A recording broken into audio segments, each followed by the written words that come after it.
और वहीं लखनऊ में लगे 3 दिन का जो आम महोत्सव था उसके आखिरी दिन अफरा तफरी मच गई। प्रदर्शनी लगी हुई थी आमों की और ऐसे में प्रदर्शनी में जो आम रखे हुए थे आखिरी दिन आखिरी पलों में उन्हीं आमों की लूट शुरू हो गई।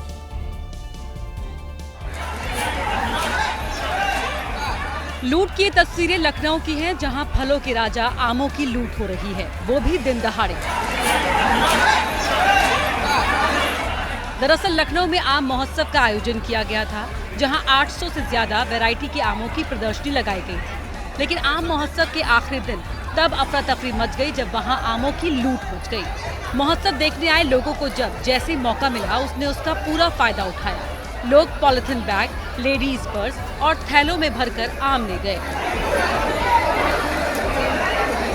महोत्सव खत्म होने से पहले जबरदस्त भीड़ उमड़ पड़ी और लोग प्रदर्शनी में रखे आमों को ही उठाकर ले जाने लगे, जिससे माहौल बेकाबू हो गया। डिस्प्ले में लगे आमों पर भीड़ टूट पड़ी। लोगों ने प्रदर्शनी में सजे आम ही लूट लिए। कुछ ही सेकंड्स में टेबल्स खाली हो गए। वहां बचे तो सिर्फ महिलाएं, बच्चे, बुजुर्ग, कोई पीछे नहीं रहा।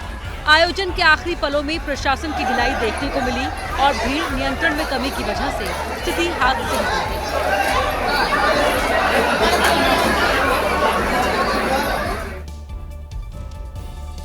उधर पटना में गोपाल खेमका का रविवार को अंतिम संस्कार किया गया, जहां परिवार ने उन्हें नम आंखों से विदाई दी है। वहीं इस हत्याकांड पर चिराग पासवान ने अब नीतीश सरकार पर सवाल खड़े कर दिए हैं और साथ ही कांग्रेस भी सवाल उठा रही है। पटना के कारोबारी गोपाल खेमका का गुलबी घाट पर अंतिम संस्कार किया गया। उनके अंतिम संस्कार में बड़ी संख्या में व्यापारी, सामाजिक कार्यकर्ता और आम लोग शामिल हुए। परिवार के लोगों ने उन्हें नम आंखों से आखिरी विदाई दी। वहीं वारदात को लेकर अब केंद्रीय मंत्री चिराग पासवान ने भी नीतीश सरकार पर सवाल खड़े कर दिए हैं। ये चिंता का विषय है जिस तरीके से बिहार में अपराध बढ़ा है, लॉ एंड ऑर्डर जिस तरीके से ध्वस्त हुआ है, और मैं सिर्फ एक व्यापारी की हत्या को लेकर ही नहीं बोल रहा हूँ, ये तो चिंता का विषय ही है क्योंकि एक ऐसी जगह पर ये घटना घटी है खुलेआम, जो पटना का एक पॉश इलाका है। कांग्रेस ने भी गोपाल खेमका हत्याकांड को लेकर नीतीश सरकार को घेरा है कि लगातार बीच राजधानी के जिस तरह से कानून व्यवस्था खत्म होती जा रही है, वो बलात्कार हो, वो हत्याएं हो, वो लूटपाट हो, पुलिस तक पर हमला हो, ये गुंडाराज नहीं है तो और क्या है। तो कारोबारी गोपाल खेमका हत्याकांड में 48 घंटे बीत गए हैं। पुलिस के हाथ अभी भी खाली हैं। अब तक कोई गिरफ्तारी नहीं हुई है। इसी को लेकर सवाल बड़े हैं। वहीं डिप्टी सीएम सम्राट चौधरी दावा कर रहे हैं कि अपराधी को किसी हाल में बख्शा नहीं जाएगा। पटना में हाई प्रोफाइल कारोबारी गोपाल खेमका मर्डर केस की जांच में जुटी पुलिस पर गंभीर सवाल खड़े हो रहे हैं। पौष इलाके में अंजाम दी गई इस वारदात की जांच कर रही पुलिस के हाथ 48 घंटे बाद भी खाली हैं। जानकारी के मुताबिक पुलिस ने इस मामले में 3 संदिग्धों को हिरासत में लिया है और उनसे पूछताछ की जा रही है। लेकिन सवाल इसलिए गंभीर हो गया है क्योंकि जिस जगह पर गोपाल खेमका को उनके घर के सामने ही मौत के घाट उतार दिया गया, उससे कुछ ही दूरी पर थाना भी है और तमाम बड़े अधिकारियों का घर भी। इस बीच डिप्टी सीएम सम्राट चौधरी ने दावा किया है कि इस हत्याकांड के आरोपियों को खोज कर निकाला जाएगा। देखिए, गोपाल खेमका जी की हत्या ये हमारे लिए चुनौती का विषय है। माननीय मुख्यमंत्री जी ने एसआईटी गठन किया है और स्पष्ट निर्देश दिया है कहीं भी छुपा अपराधी हो उसके खिलाफ कार्रवाई हो, उसको बख्शे नहीं जाएंगे।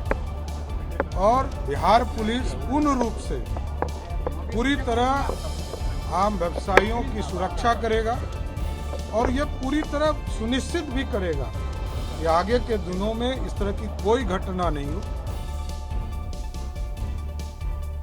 उधर वोटर लिस्ट पर बिहार का सियासी तापमान चढ़ा हुआ है, जिसके बीच चुनाव आयोग का वोटर लिस्ट रिवीजन का काम जारी है। चुनाव आयोग ने लोगों से अपील की है कि उन्हें किसी के बहकावे में नहीं आना चाहिए। चुनाव आयोग ने अपील की है, वोट करना है तो फॉर्म भरना है। बिहार विशेष गहन पुनरीक्षण 2025 अब सिर्फ 11 दस्तावेजों में कोई एक प्रस्तुत करे, फॉर्म भरकर मतदाता सूची में शामिल हो, QR कोड स्कैन करें और फॉर्म ऑनलाइन भरें। चुनाव आयोग की ओर से 11 दस्तावेजों की सूची भी जारी की गई है। केंद्रीय राज्य पीएसयू कर्मचारी को जारी पहचान पत्र, पेंशन भोगी को जारी पहचान पत्र या पेंशन भुगतान आदेश। 1 जुलाई 1987 से पहले भारत सरकार, स्थानीय प्राधिकरण, बैंक, डाकघर, LIC, पीएसयू से जारी पहचान पत्र, प्रमाण पत्र या दस्तावेज, सक्षम प्राधिकारी की ओर से जारी जन्म प्रमाण पत्र, पासपोर्ट, मान्यता प्राप्त बोर्ड यूनिवर्सिटी से जारी मैट्रिकुलेशन शैक्षणिक प्रमाण पत्र, सक्षम राज्य प्राधिकरण से जारी स्थानीय निवास प्रमाण पत्र, वन अधिकार प्रमाण पत्र, सक्षम अधिकारी से जारी OBC, SC, ST या कोई जाति प्रमाण पत्र, राष्ट्रीय नागरिक रजिस्टर, राज्य स्थानीय अधिकारी की ओर से जारी परिवार रजिस्टर, सरकार की ओर से जारी भूमि मकान आवंटन पत्र। तो बिहार में वोटर वेरिफिकेशन को लेकर सियासत गर्म। चुनाव आयोग पहुंच गए हैं AIMIM के चीफ असदुद्दीन ओवैसी। तो बिहार वोटर वेरिफिकेशन लिस्ट को लेकर जिस तरीके से मामला लगातार तूल पकड़ रहा है, अब इस मामले में असदुद्दीन ओवैसी चुनाव आयोग पहुंचे हैं। तस्वीरें आपके सामने हैं इसी दफ्तर पहुंचते हुए असदुद्दीन ओवैसी। आपको बता दें कि मामला जो है वो सुप्रीम कोर्ट भी पहुंच चुका है और सुप्रीम कोर्ट ने इस मामले में 10 जुलाई को चुनाव आयोग से जवाब मांगा है, जब इस मामले में सुप्रीम कोर्ट सुनवाई करेगा।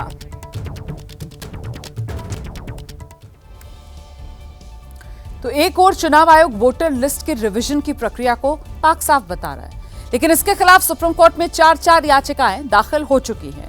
विपक्षी नेता इसे लोकतंत्र और संविधान के खिलाफ बता रहे हैं और इस कदम को मोदी सरकार की साजिश विपक्ष करार दे रहा है।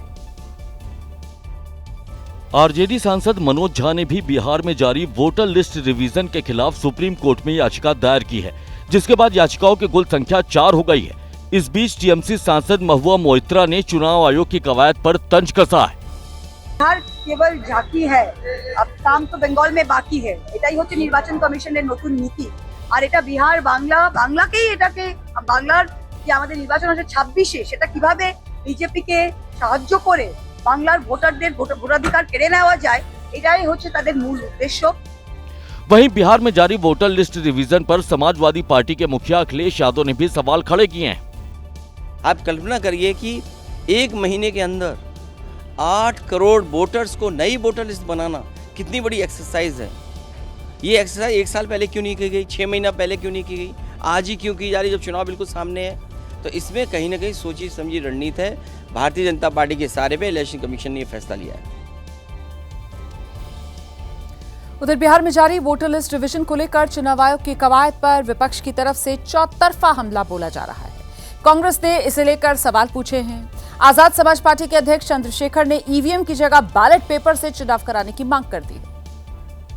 सांसद चंद्रशेखर ने आरोप लगाया कि बिहार में वोटर लिस्ट रिवीजन की प्रक्रिया मोदी सरकार के इशारे पर हो रही है, जिसका मकसद चुनावी प्रक्रिया को प्रभावित करना है। इस प्रक्रिया से लोगों के अंदर विश्वास हो रहा है, जनता में नहीं होना चाहिए, विश्वास हो रहा है। इसकी वजह से मुझे लगता है कि लोगों के मन में भाव पैदा हो रहा है कि वो चुनाव को प्रभावित करने के लिए किया जा रहा है। तो सरकार को चुनाव आयोग को स्पष्ट करना चाहिए कि इससे चुनाव प्रभावित नहीं होगा, ना किसी वोट कटेगी। कांग्रेस नेताओं ने भी चुनाव आयोग की प्रक्रिया पर सवाल खड़े किए हैं। कांग्रेस ने कहा कि चुनाव आयोग को इस मामले में स्थिति साफ करनी चाहिए। ये पूरी प्रक्रिया की क्यों जा रही है, यही नहीं समझ में आ रहा। 2003 में जब हुई थी 1 साल लगा था, अब आप आनंद फानन में कहते हो साहब 25 दिन में कर देंगे, 1 महीने में कर देंगे, फिर जब दबाव आता है तो थोड़ा पीछे हटते हो। हालात ऐसे बन गए हैं कि लोगों का विश्वास उठ रहा है व्यवस्था के ऊपर से, वो बड़ा चिंता का विषय है। सरकार को जवाब देना पड़ेगा, लेकिन दुख की बात यह है कि जवाबदेही है नहीं। पार्लियामेंट में, विधानसभा में सरकार जवाब देती नहीं है। उधर बिहार में विधानसभा चुनाव से पहले अलग अलग मोर्चों पर तैयारियां तेज हैं। पटना के गांधी मैदान में बीजेपी नेता की तरफ से सनातन महाकुंभ का कल आयोजन किया गया, जिसमें देश भर से साधु संत पहुंचे। सनातन महाकुंभ में सबसे ज्यादा चर्चा बागेश्वर धाम के पीठाधीश्वर धीरेन्द्र शास्त्री की रही, जिन्होंने भगवाए हिंद और हिंदू राष्ट्र जैसे मुद्दों पर हुंकार भरी। हिंदुओं, जात पात से ऊपर उठकर राष्ट्रवाद के लिए जीना। यदि राष्ट्रवाद के लिए नहीं जियोगे तो इस देश को बहुत सी ताकतें कजवाए हिंद बनाना चाहती हैं, और बिहार के पागलों, हमारा एक ही सपना है, भगवाए हिंद होना चाहिए। भगवान परशुराम जन्मोत्सव के मौके पर इस कार्यक्रम का आयोजन बीजेपी नेता अश्विनी चौबे ने किया। कार्यक्रम में धार्मिक प्रवचन हुए, भजन संध्या का आयोजन हुआ, संत समागम हुआ और हवन पूजन के साथ साथ वैदिक मंत्रोच्चार हुआ। कार्यक्रम भले ही भक्ति और सनातन का रहा, लेकिन निशाना सीधे सीधे वोटर्स पर था। दरअसल पंडित धीरेन्द्र शास्त्री खुलकर तो ये नहीं कह रहे कि वो किस पार्टी के साथ हैं, लेकिन इतना जरूर कहते हैं कि जिस पार्टी में हिंदू हैं वो उसी पार्टी के हैं। धीरेन्द्र शास्त्री बिहार में प्रवचन तो नहीं सुना रहे थे, भाषण दे रहे थे, और ये भाषण ऐसा था जिसे चुनाव से सीधे सीधे जोड़ा जा रहा है। धीरेन्द्र शास्त्री ने कहा कि वो चुनाव के बाद बिहार में पदयात्रा करेंगे, लेकिन फिलहाल अपने बयानों से वो हिंदुओं को एकजुट करने की कोशिश कर रहे हैं। हम किसी मजहब के विरोधी नहीं हैं, न हमें मुसलमानों से दिक्कत है, न हमें ईसाइयों से दिक्कत है, हमें तो हिंदुओं में रहने वाले उन हिंदुओं से दिक्कत है जो जातियों के नाम पर हिंदुओं को लड़ाते हैं। इस कार्यक्रम में जगत गुरु राम भद्राचार्य भी शामिल हुए, जिन्होंने रामचरितमानस के अपमान का मुद्दा उठाया। एक पूर्व के शिक्षा मंत्री थे, रामचरितमानस की उन्होंने निंदा की थी। मैंने कहा था जिसकी मां ने ईमानदारी का दूध पिलाया हो वो मेरे सामने आकर रामचरितमानस के किसी भी पक्ष पर चिंता कर दे।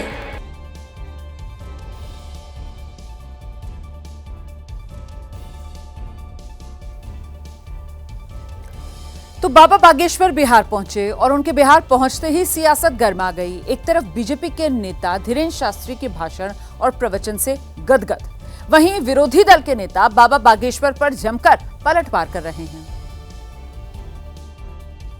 बीजेपी को उम्मीद है कि बाबा बागेश्वर सनातन और हिंदू राष्ट्र का जितना प्रचार करेंगे, विधानसभा चुनाव में पार्टी को उतनी ही मजबूती मिलेगी। अगर बिहार से यात्रा शुरू होगी तो हर एक बिहारी अपने आप को गौरवान्वित महसूस करेगा। सनातन की सेवा में हमारा तन मन धन सब अर्पित रहे, यही कामना है। उधर आरजेडी ने बाबा बागेश्वर के भगवाए हिंद और गजवाए हिंद वाले बयान पर कड़ी आपत्ति जताई है।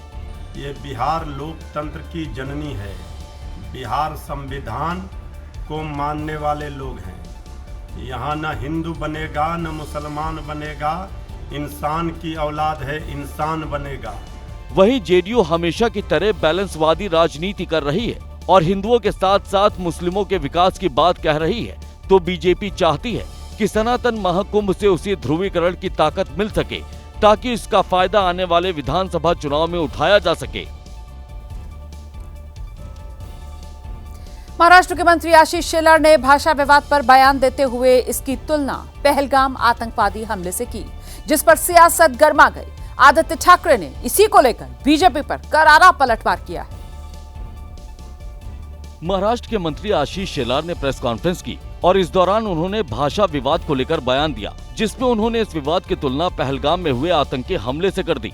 पहलगाम में उन लोगों ने किसी का धर्म पूछकर उसको गोली मार दी, हिंदू है गोली मार दो, और यहाँ पर इन्होंने निष्पाप हिंदुओं को कौन सी भाषा में आप पढ़ते हो या बोलते हो उसके ऊपर मारपीट की।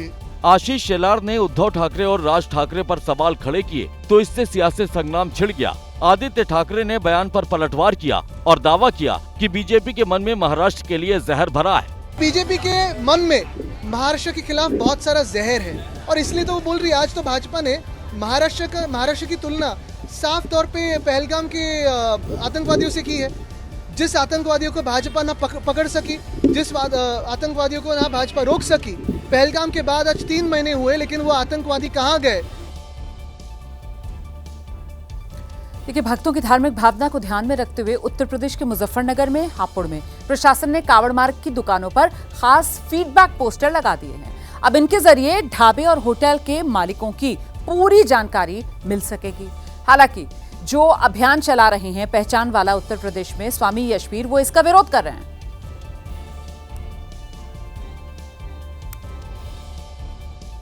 मुजफ्फरनगर के कांवड़ मार्ग पर बने ढाबे और होटलों पर प्रशासन ने कुछ इस तरह फीडबैक पोस्टर लगाए हैं, जिसमें दुकान मालिक का नाम पता दर्ज होगा और स्कैन करने पर होटल ढाबे से जुड़ी पूरी जानकारी मिलेगी। इसके अलावा फूड सेफ्टी ऐप भी लगाए गए हैं, जिन पर लोग खाने पीने में खराबी और रेट लिस्ट को लेकर अपनी शिकायत दर्ज करा सकते हैं। हम पूरी तरह से आश्वस्त हैं कि जनपद में बड़ी संख्या में जो श्रद्धालु आएंगे उनको किसी प्रकार की असुविधा नहीं होगी। कांवड़िया हो या फिर श्रद्धालु हो या फिर कोई भी आम आदमी हो, उस पर QR कोड दिया गया है, उस पर अपनी शिकायत दर्ज करेगा, जिसमें तत्काल कार्रवाई की जाएगी। हालांकि स्वामी यशवीर ने इस कवायद पर भी ऐतराज जताया है और इनके दुरुपयोग की आशंका जताई है। ये तो अब सीधा सीधा सनातन धर्म के देवी देवताओं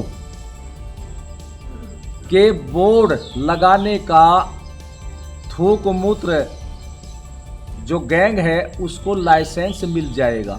ऐसा कहने के पीछे उन्होंने आशंका जताई है कि स्कैन करने पर ना तो असली मालिक का पता चलेगा और ना ही वहां काम कर रहे कर्मचारियों की सही जानकारी मिलेगी और कोई भी हिंदू के नाम पर लाइसेंस लेकर अपनी दुकान चलाएगा। स्वामी यशवीर ने नए फूड लाइसेंस रद्द करने की मांग की है। अगली खबर, कावड़ यात्रा को लेकर एक्शन में है यूपी सरकार। कावड़ मार्ग में खाद्य पदार्थों की जांच की जाएगी। खाद्य सुरक्षा अधिकारी 24 घंटे निरीक्षण करेंगे। खाद्य पदार्थों की गुणवत्ता के लिए सैंपल्स लिए जाएंगे और शिकायत मिलने पर फौरन कार्रवाई की जाएगी। खासतौर से बुलंदशहर, हापुड़, शामली जैसे जिलों में खास नजर रखी जाएगी। तो कावड़ मार्ग में खाद्य पदार्थों की जांच की जाएगी। खाद्य सुरक्षा अधिकारी 24 घंटे निरीक्षण करेंगे। 24/7 निरीक्षण किया जाएगा। 24/7 चौकसी बढ़ती जाएगी।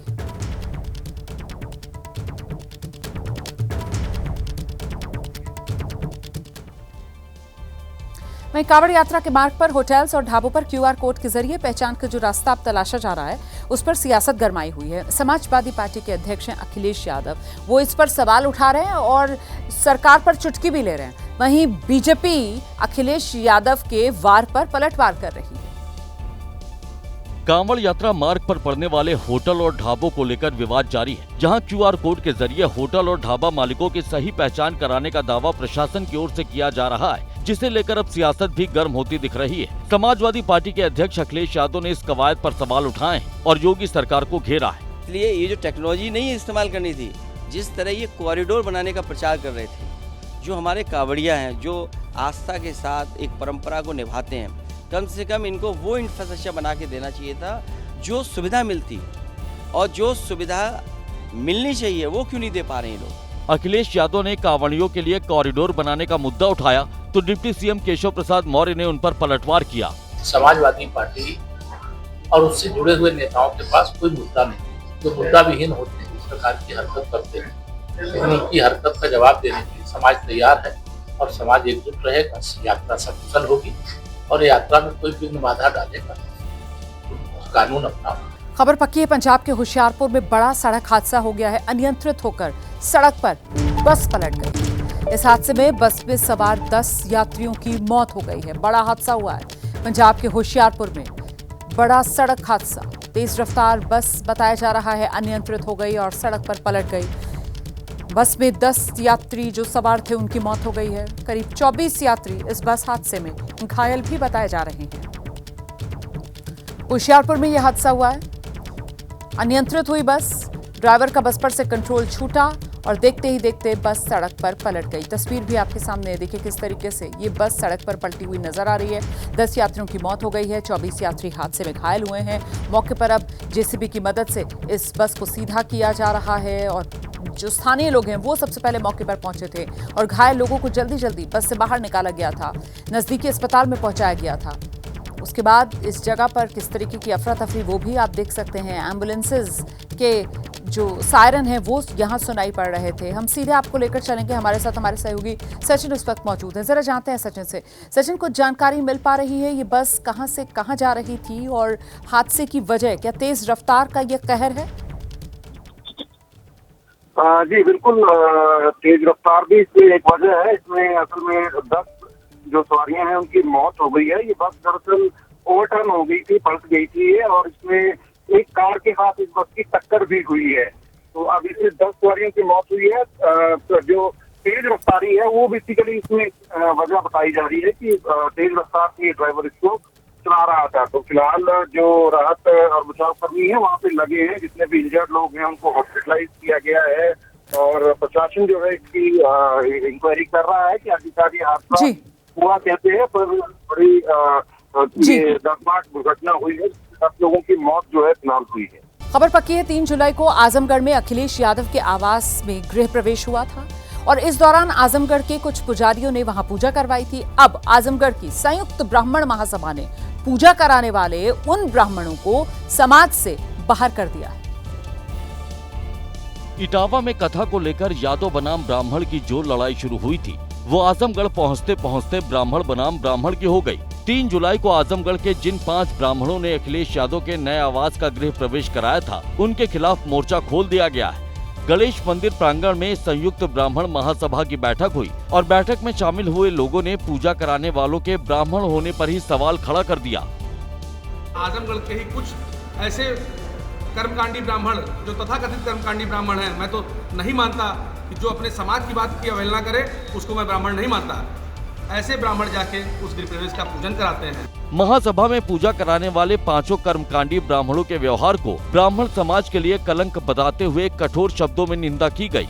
वहीं जिन श्यामधर चौबे ने अखिलेश यादव के यहाँ पूजा कराई थी वो कह रहे हैं कि ब्राह्मणों का सबसे बड़ा धड़ा अखिलेश यादव के साथ है। जो लोग बहिष्कार की बात कर रहे हैं वो भ्रम फैलाने की कोशिश कर रहे हैं। उधर मध्य प्रदेश की शहडोल में भारी बारिश की वजह से कोहराम मचा है। बाढ़ जैसे हालात बनने से लोग त्राहिमाम कर रहे हैं। बारिश और बाढ़ के आगे सब कुछ बेबस। मूसलाधार बारिश की वजह से शहडोल रेलवे स्टेशन का बुरा हाल दिखा। रेलवे ट्रैक पर कई फीट तक पानी भर गया, जिसका असर ट्रेनों की आवाजाही पर भी देखने को मिला। बताया गया कि रेलवे ट्रैक पर पानी भर जाने की वजह से ट्रेनों को बहुत सावधानी से निकाला जा रहा है। यहाँ पानी इतना ज्यादा है कि रेलवे ट्रैक डूबने के बाद पानी प्लेटफॉर्म को भी टच कर रहा है। वहीं शहडोल में भारी बारिश के बाद एक बड़ा हादसा हो गया। शहडोल सिंहपुर मार्ग पर पोंडा नाला को पार करते समय एक कार उपनाए नाले में बह गई। जब ये कार नाले में बही तब कार में एक परिवार के कई लोग सवार थे, लेकिन इन लोगों ने वक्त पर कार से कूदकर अपनी जान बचा ली। वहीं शहडोल में एक्सिस बैंक का एटीएम सेंटर भी पानी में पूरी तरह डूब गया। एटीएम सेंटर के अंदर कई फीट पानी जमा था। इस नजारे को देखकर ऐसा लग रहा था जैसे एटीएम सेंटर नदी के ऊपर बनाया गया हो। वहीं पानी भर जाने की वजह से जो लोग एटीएम से पैसा निकालने आए उन्हें भारी परेशानियों का सामना करना पड़ा। सड़क पर भी कई फीट पानी भरा था। ऐसे में लोगों ने बड़ी मजबूरी में ही दरिया बन चुकी सड़क को पार किया और एटीएम से पैसे निकाले। उधर कटनी जिले में उफराया रास्ता पार करने के लिए कुछ लोगों ने अपनी जान दांव पर लगा दी है। ग्रामीणों को शहर की तरफ जाना था, लेकिन बेलकुंड नदी में आए उफान के बाद पुल के ऊपर से पानी बहने लगा। ऐसे में गांव वालों के पास कोई और रास्ता नहीं बचा और गांव वालों ने रास्ता पार करने के लिए अपनी जान जोखिम में डाल दी। कुछ लोग उफनाई नदी में कूद गए और तैरकर नदी पार कर दूसरे छोर पर जाने लगे। बड़ी बात यह है कि इस दौरान वहां पुलिस के अधिकारी भी मौजूद थे, जो माइक से अनाउंस कर लोगों से उफनाई नदी पार न करने की अपील कर रहे थे, लेकिन कुछ लोगों ने उनकी एक न सुनी। आपको समझाई दी जा रही है कि कोई में पानी भर रहा हो तो नदी में क्रॉस न करें, कोई भी घटना दुर्घटना होने की संभावना है। भारी बारिश की वजह से मुलवारा स्टेशन से साउथ स्टेशन जाने वाले यात्रियों को भारी परेशानियों का सामना करना पड़ा।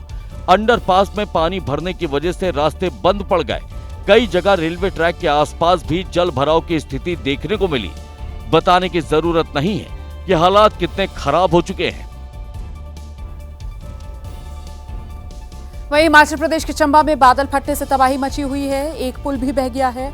मंडी पहुंची बीजेपी सांसद कंगना रनौत ने कुदरती आपदा से बची तबाही का जायजा लिया। चंबा में पुल बह जाने की वजह से 4 पंचायतों चांजू, देहरा, चरला और बघेईगढ़ का संपर्क जिला मुख्यालय से कट गया। बताया गया कि ये पुल 2.5 करोड़ की लागत से बना था, लेकिन ये पुल मानसून की मार झेल नहीं सका। गनीमत रही कि जब ये पुल बहा तब वहां से कोई गाड़ी नहीं गुजर रही थी, नहीं तो कोई बड़ा हादसा भी हो सकता था, क्योंकि पुल बहने के बाद पुल के ऊपर से तेज सैलाब भी बहता दिखाई दिया। वहीं मंडी पहुंची कंगना रनौत ने हिमाचल प्रदेश के पूर्व सीएम और वर्तमान नेता विपक्ष जयराम ठाकुर के साथ बाढ़ प्रभावित इलाकों का दौरा किया। मैंने उनको सबको कह दिया है कि जो जितना जल्दी बचाव का काम हो या उनको एड का काम हो वो जल्द से जल्द दिया जाए। कंगना रनौत ने बाढ़ प्रभावित लोगों से मुलाकात भी की। इस दौरान एबीपी न्यूज से बातचीत करते हुए कंगना रनौत ने कहा कि उनकी टीम ग्राउंड पर काम कर रही है और लोगों को जो भी जरूरत होगी उनकी हर संभव मदद की जाएगी। मैंने प्रधानमंत्री जी की टीम को भी इसका पूरा ब्यौरा दिया है कि यहाँ पे क्या क्या हो रहा है। वहीं बिहार के लालगंज में बीजेपी विधायक संजय सिंह ने गाली दी है और उनका ये जो गाली वाला वीडियो है वो जमकर वायरल हुआ है, जिस पर उन्होंने अब सफाई दी। काफी विरोध होने पर विधायक कह रहे हैं कि आक्रोश में उनके मुंह से गाली निकल गई थी, लेकिन विपक्ष ने तो इसे मुद्दा बना लिया है।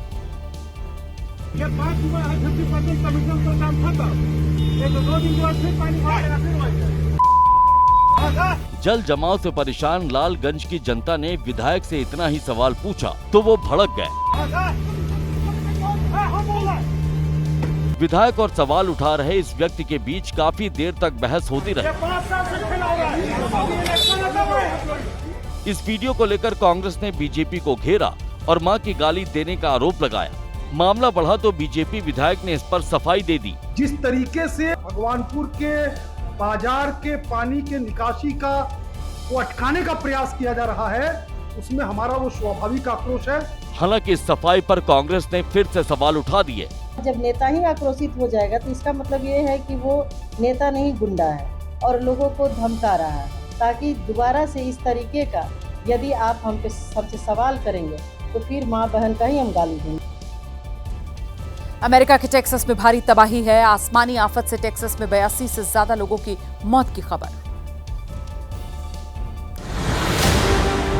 कुदरत जब क्रोधित होती है तो ऐसे ही तबाही मचाती है।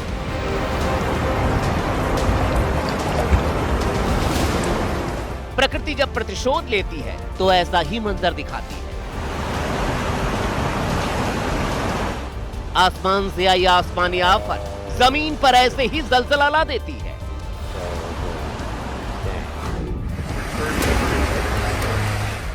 ये उस मुल्क की तस्वीर है जिसे सुपर पावर का तमगा हासिल है, लेकिन कुदरत के आगे सुपर पावर भी बौना साबित हो गया। उसे भी कुदरत के क्रोध के आगे सरेंडर करना पड़ा। उसे भी आसमानी आफत के आगे हार माननी पड़ी।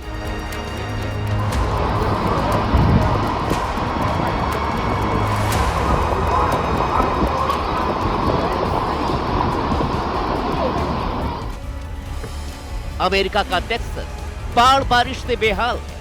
यहाँ पानी ने सड़कों से लेकर घरों तक घेर रखा है, अपने कब्जे में ले रखा है, जिससे यहाँ हाहाकार मचा है। लोग डरे हुए हैं, सहमे हुए हैं, बारिश के खौफ से दुबके हुए हैं। पानी का ये शोर सुनिए, इसकी रफ्तार को देखिए, जो पल भर में सब कुछ बहा ले जाने पर आमादा है। पानी के इस प्रलय के आगे जो कुछ आएगा फना हो जाएगा।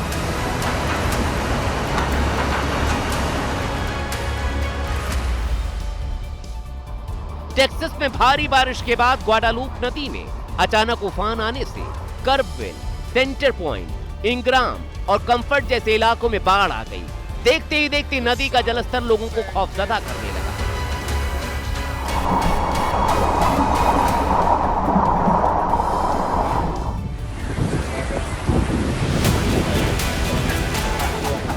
बताया जा रहा है कि महज 45 मिनट में नदी का जलस्तर 7 फीट से बढ़कर 26 फीट यानी 8 मीटर तक बढ़ गया।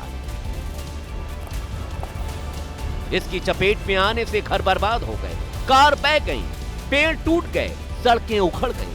हर तरफ तबाही ही तबाही, बर्बादी ही बर्बादी, और उसके बीच अपनों की तलाश करती ये लोग।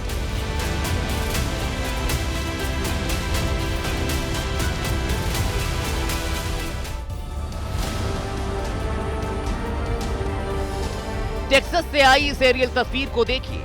कुदरत अपने क्रोध का सबूत दे रही है। तबाही की तस्वीर साफ दिखाई दे रही है। गाड़ियों की जल समाधि बन गई है, पेड़ जमीन का साथ छोड़ चुके हैं, घरों के अंदर तक पानी बह रहा है। इस वीडियो को एक लड़की ने अपने मोबाइल में कैद किया, जिसमें साफ दिख रहा है उसके घर के चारों तरफ पानी ही पानी है। जमीन का दूर दूर तक नामो निशान तक नहीं है। पानी घर के अंदर घुस चुका है। I am in my sister's house on Burgess Street. in a 2-story house.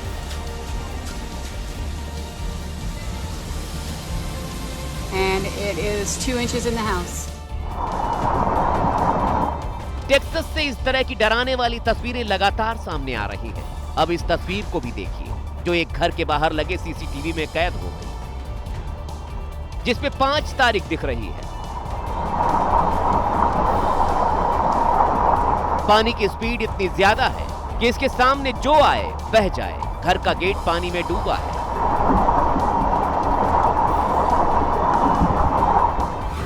America में पानी कैसी तबाही मचा रहा है, ये तस्वीर उसकी तस्दीक करती है। कैसे ये कार एक तिनके की तरह पानी के बीच बहती चली जा रही है। वो तो गनीमत रही कि इसमें कोई मौजूद नहीं था। अब एक और तस्वीर देखिए सैलाब ने इस कार का क्या हाल कर दिया है। अंदाजा लगाइए कि इस भारी भरकम कार का ये हाल करने वाले सैलाब की स्पीड कितनी ज्यादा रही है।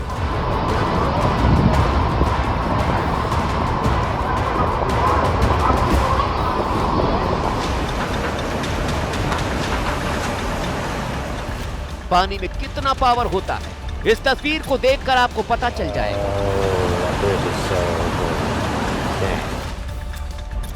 एक लोहे का पुल है। पानी के तेज वेग ने इसे तोड़ा और फिर भारी भरकम लोहे का पुल पानी अपने साथ बाहर निकाला।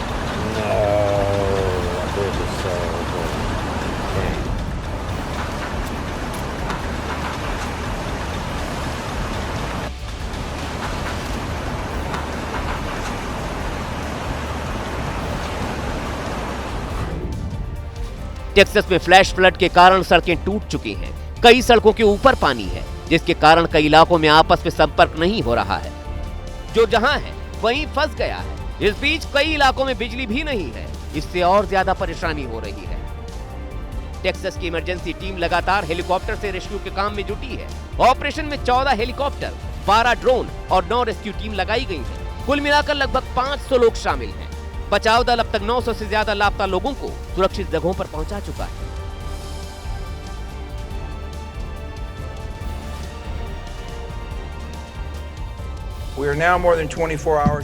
इस दुखद घटना को 24 घंटे से ज्यादा हो चुके हैं। पुलिस विभाग, फायर विभाग और बाकी विभाग बचाव और रेस्क्यू अभियान में जुटे हुए हैं। अब तक हमने 850 लोगों को सलामत निकाला है, 8 घायलों को भी निकाला है। साथ ही अब तक 27 लोगों के शव बरामद हुए हैं, जिनमें 18 जवान और 9 बच्चे हैं। लेकिन इस बीच सबसे बड़ी चिंता उन बच्चियों को लेकर है जो अब भी लापता हैं। ये फ्लैश फ्लड आया तब टेक्सास के केर काउंटी इलाके में एक ईसाई समर कैंप मिस्टिक का आयोजन हो रहा था। इसमें कई लड़कियों ने हिस्सा लिया था। इस आयोजन में शामिल 750 लड़कियों को बचाया गया, लेकिन 20 से ज्यादा बच्चियां अभी भी लापता हैं, जिनकी लगातार तलाश की जा रही है। कैंप मिस्टिक एक पट्टी पर स्थित है, जिसे फ्लैश फ्लड एली के नाम से जाना जाता है। कैंप की तरफ जाने वाला हाईवे बह गया। कैंपर्स ऊंची जमीन पर बनी इमारतों में शरण ले रहे हैं, जहां बिजली, वाईफाई और पानी भी नहीं है। लापता बच्चियों के माता पिता बेहद डरे हुए हैं। उन्होंने अपनी बच्चियों की तस्वीरें सोशल मीडिया पर जारी की है, ताकि उन्हें तलाशने में मदद मिल सके।